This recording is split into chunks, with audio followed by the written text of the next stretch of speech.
History relates that in the 12th century there lived at Luton in the county of Bedfordshire a soldier of fortune. His crest was the griffin, his name Fulk le Briant. For service it rendered to his patron King John, his reward was the person and property of a certain Margaret de Redvers of Lambeth, London. Fulk married Margaret, whose property thereafter came to be known as Fulk's Hall, latterly corrupted to Vauxhall.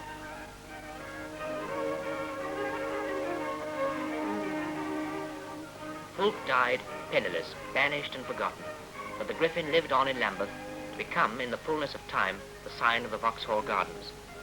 In 1857, a Scottish engineer set up a foundry close by and adopted the griffin as his trademark. In 1903, he produced his first motor car. 2 years later, the company he had founded moved to Luton. Coincidence had brought the griffin home on the bonnet of a Vauxhall car. In 1946, a number of exhibits were assembled to commemorate the story of Vauxhall Motors. And on September the 19th, Mr. 80 horsepower car to reach this speed. These were the sporting years, vintage years, that produced such models as the Prince Henry and its successor, the famous 3098.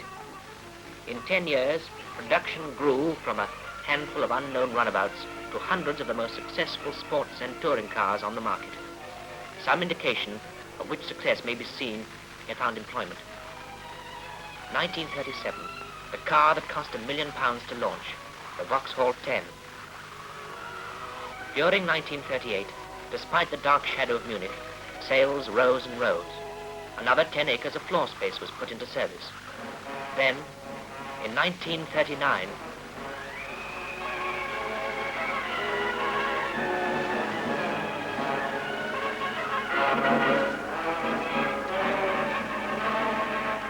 peacetime plans were laid aside. There were sterner jobs to be years between.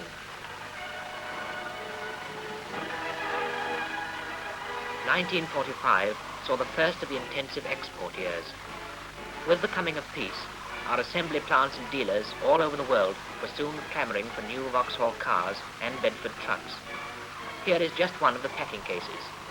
Engineering in wood fittingly describes this exhibit, showing behind the scenes there are the engineers, the men who know that out of the theory of today may come the new development of tomorrow.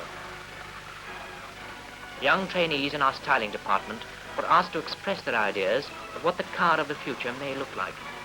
Will the reality be anything like these children future can answer? Right now, our plans are to produce more and better cars and trucks at lower costs, and so make our contribution towards a fuller life for all. It is in that spirit and with that aim we face the future with confidence. And so, looking to the years ahead, we come to the end of our story. Or is it the beginning?